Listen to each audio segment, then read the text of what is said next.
69 ఉద్యమం రక్తసిక్తమైపోయిన తర్వాత 369 మంది బిడ్డల్ని కర్కశంగా కాంగ్రెస్ బలి తీసుకున్న తర్వాత ఏ ఇందిరమ్మ రాజ్యం అని చెప్తున్నారో ఆ ఇందిరమ్మనే 369 మంది బిడ్డల్ని కాల్చి చంపించింది.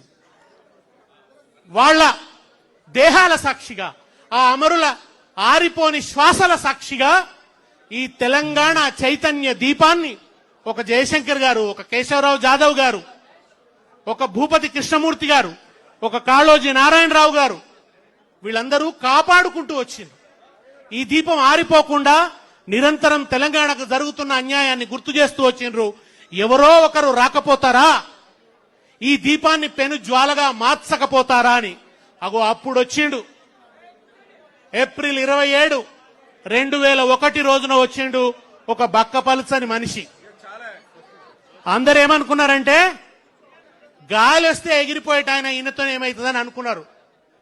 కానీ ఆయన తనకు తానే ఒక ప్రభంజనమై తెలంగాణను తుఫాన్ లాగా చుట్టుముట్టిండు. ఆయనే కేసీఆర్. 3 అక్షరాల విస్ఫోటనం. ఆరిపోయిన అమరుల శ్వాసలు ఈ భూమిలో నిక్షిప్తమైతే వాటిని ఆటం బాంబులు చేసి మళ్లీ పేల్చి విస్ఫోటనాన్ని సృష్టించినటువంటి వాడు కేసీఆర్. తెలంగాణ ఉద్యమానికి రాజకీయ రూపం ఇచ్చిన వాడు కేసీఆర్.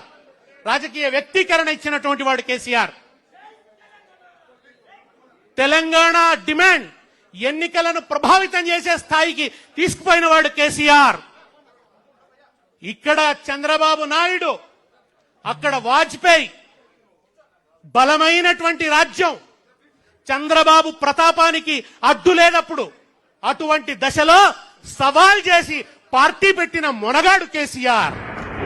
తెలంగాణ రాష్ట్ర సమితిని స్థాపించినటువంటి వాడు కేసీఆర్. అంతేనా?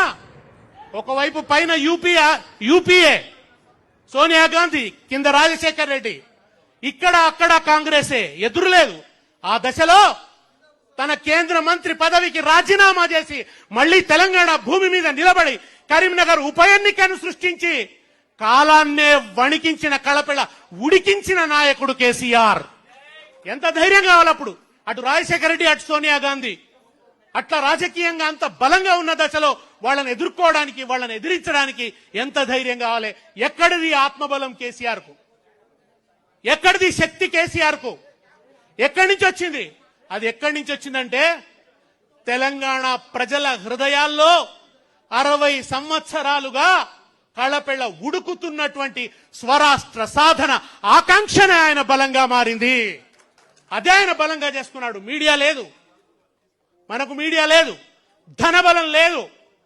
ఏమున్నాయంటే డప్పులు కొట్టుకుంటూ వచ్చే కళాకారులు ఉన్నారు, పుస్తకాలు పట్టుకొని వచ్చే మేధావులు ఉన్నారు. ఒక విద్యాసాగర్ రావు గారు నీళ్లు నిజాలు, ఏ నదిలో ఎట్లా అన్యాయం జరిగిందో తెలంగాణ బిడ్డలకు, టీఎంసీలు అంటే ఏంది, క్యూసెక్కులంటే ఏంది, ఓ అద్భుతమైనటువంటి చైతన్యాన్ని కలిగించిండు. అనేక మంది మేధావులతో అనుబంధం పెట్టుకున్నాడు కేసీఆర్. కళాకారులతో అనుబంధం పెట్టుకున్నాడు కేసీఆర్. డాక్టర్లతో అనుబంధం, లాయర్లతో అనుబంధం, తెలంగాణలోని ప్రతి సమూహంతో అనుబంధాన్ని పెట్టుకొని ఓ అద్భుతమైనటువంటి పోరాటాన్ని నిర్మించి ఢిల్లీ పీఠాన్ని గజగజ వణికించి ఇటు పార్లమెంటు, అసెంబ్లీ ప్రతి ఇటుక పెళ్ళ కూడా వణికిపోయేలాగా ప్రళయ గర్జన చేసి చివరికి ఎన్నికలకు ముందు జై తెలంగాణ, ఎన్నికలకు ముందు నై తెలంగాణ అనే కుట్రను అమలు చేస్తుంటే పదవులు పణంగా పెట్టడమే కాదు, ప్రాణాన్ని కూడా పణంగా పెడతానని కేసీఆర్ చచ్చుడో తెలంగాణ వచ్చుడో అని రణనినాదం చేసి తన ప్రాణాన్ని పణంగా పెట్టి అద్భుతమైన నిరాహార దీక్ష చేసి యావత్ తెలంగాణను ఒక్కటి చేసి ఒక భూకంపాన్ని సృష్టించినటువంటి వాడు కేసీఆర్. కేసీఆర్ కేంద్రంగానే ఈ అల్పపీడనం అంతా అల్లుకున్నది. ఈ తుఫాన్ అంతా కూడా ఆయన కేంద్రంగానే. టీఆర్ఎస్ ఓడిపోతే అయిపోయింది తెలంగాణ. ఎన్ని దెబ్బలు! అసలు కరీంనగర్ ఉప ఎన్నిక సవాల్ చేసినాడు, గుండెలు వణికినాయి. ఏమైతుంది అని. మళ్ళా రాజీనామాలు చేస్తే అనుకున్న రిజల్ట్ రాలే. రెండవసారి చేస్తే ఇక అయిపోయింది తెలంగాణ అన్నారు. 2009లో అనుకున్న ఫలితాలు రాకుంటే అయిపోయింది కేసీఆర్, నీలమాళిగలకు పోయినట్టే అన్నారు. కానీ కేసీఆర్ ఒక ఫీనిక్స్ పక్షి. ఫీనిక్స్ పక్షిని చంపి కాలబెట్టినా అది మళ్ళలేస్తుంది, అది గ్రీకు పురాణాల్లో ఉంటది. అటువంటి ఫీనిక్స్ పక్షి కేసీఆర్ మళ్ళా అట్లా లేచిండు. మనిషిని కూడగట్టిండు, ప్రతి చేతిలో జమ్మాకు పెట్టిండు, కాగలిచ్చుకున్నాడు, అలాయ్ బలాయి తీసుకున్నాడు. అవసరమైతే ఒక మొత్తం పార్టీలందరినీ కూడా ముగ్గులోకి లాగిండు.